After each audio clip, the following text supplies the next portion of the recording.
remember him bringing me a razor, a shaver, electric shaver from the time as we were starting, and he goes, "Look."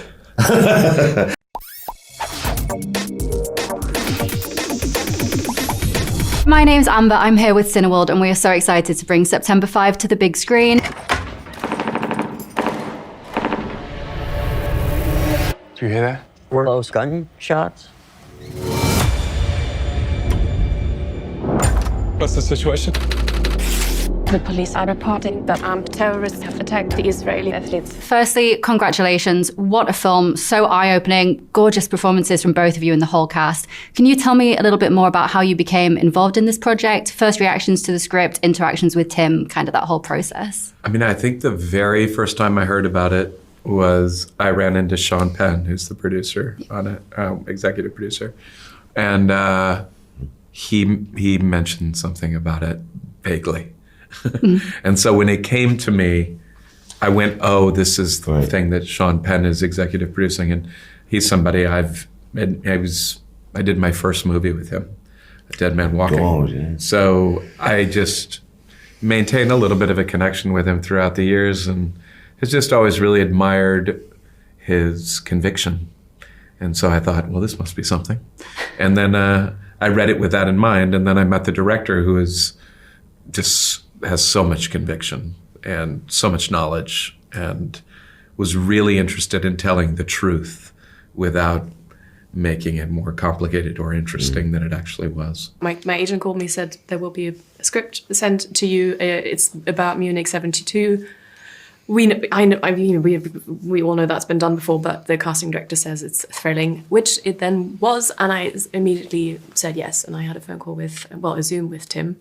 That was in early 22, and he promised me to, well, one, get the money together, and two, get really good actors on board. And then a year later, we were filming. Yeah, so I got it. I got the script probably, I don't know, 3 weeks before the shoot, something like that. Wow, my goodness. Maybe less, 2 weeks. I think I had about 11 days to prepare, I think, which usually means that somebody else got offered it and, spent a long time thinking about it and turned it down.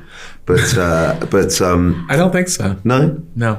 Anyway, so in my mind, I may have compressed that in because it's a couple of years ago now. But it was a sort of, just a very interesting. I'm very interested in Olympics anyway. But I knew about Munich 72. But just the cast, the script was really, like you said, lean. It was a lean script. It was. I mean, I think I had the script 6 months before we started filming, and I'm sure I did the same amount of work on it than you did.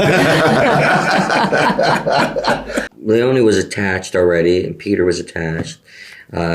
Sean Penn was producing, and I got the script, so I gave it a read. And same, it was just, it's an Oscar-nominated screenplay, so that should indicate it was a pretty good script to read. Yeah. And it kept me engaged, and I loved the dynamic of Jeff Mason being pushed and pulled in these two directions of sacrificing your ethics to maybe get a promotion and advance, or staying true to yourself and maybe not getting that break. That created us a lot of drama, so it was really exciting to have the opportunity to play it. So I said yes pretty quickly. So the 1972 Munich Olympics were the first to ever be broadcast live globally. I think it showed just how quickly news can travel across the world, and also the competition between different news outlets to be the first to report on a story. Especially with regards to broadcast journalism, what do you think are the pros and cons of live streaming, especially for events and news? As opposed to just 24-hour news, cable news. Yeah, and traditional media with written, whereas now everything's obviously so visual. Live streaming has made it just worse. It's just, there's no thought of consequence. It's just so raw, and there's no perspective. It's just, I don't know if that offers, I know it offers emotion. It gets you emotional. It gets you excited. It gets you angry. But I don't think it makes you informed. Yeah. I mean, there is power in being able to get your camera out, your phone out, and film something that is wrong.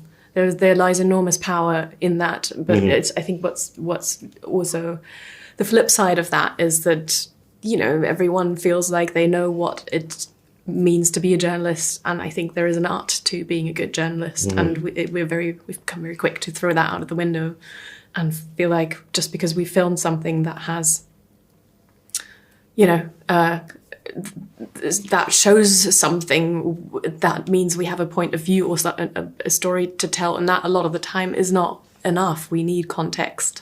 We need people to explain to us the different viewpoints and how something, how a situation or a conflict came to be in the first place. And I think we are lacking that. Because you know it's about what it's about, and then you read it and it's like, oh, it's not about that. I mean, it is, but it's not. And it's also about showing up and playing with these other people. You know, the work is really in the moment, on the day.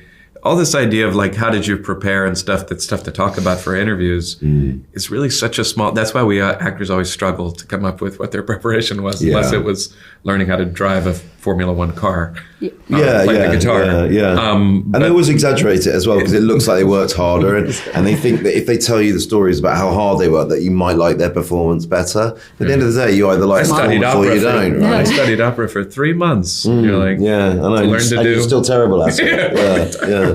You know what I mean? It's like ballet. You don't look like a ballet dancer. No, you're just, it's for those possible. Technical things, you just try to make it look good enough, and they'll take care of the rest. For this, but John Magaro, it really was about showing up. And John Magaro actually had to do something. I mean, he really did have to, the queuing that show and stuff sounds like easy, but on the page, that was really dull, you know? That stuff, you read 3 pages of that, what's that? And the first day that he did that on set, I was like, oh.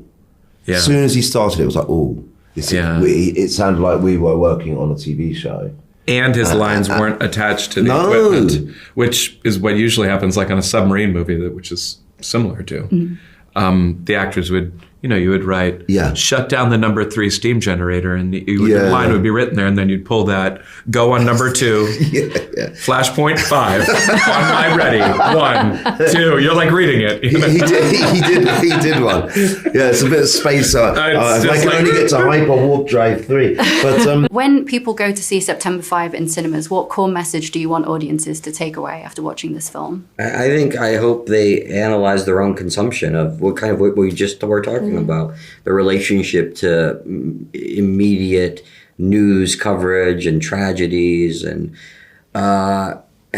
start to ask those questions of why am I consuming news this way? Am I becoming more informed? Does it make me make better decisions in my life? Does it make me an informed citizen? I think those are the questions that we want to pose and we want people to ask after they leave it. Yeah, I agree. The director, who is probably one of the world experts on this tragic event. Yeah. Would you say? Definitely, yeah. Because he's an obsessive. I mean, he just has spent years on it. And he went to film school in Munich, which he's Swiss, but he went to film school in Munich. He's watched all of this footage. Yeah. I mean, he just watched endless footage. I think he was the perfect person to tell the story. I think he was. And I think it helped him being not American. Yeah. You know what I mean? And Swiss. Being Swiss, I think it helped. Definitely. So authentic, so well prepared, so expert. And he comes from a real design family, like a very world famous design family. Yeah. So, what that means in our film is that production design, it's not like show-offy. No. It's super exact from somebody who really knows and has an eye for the way things should look.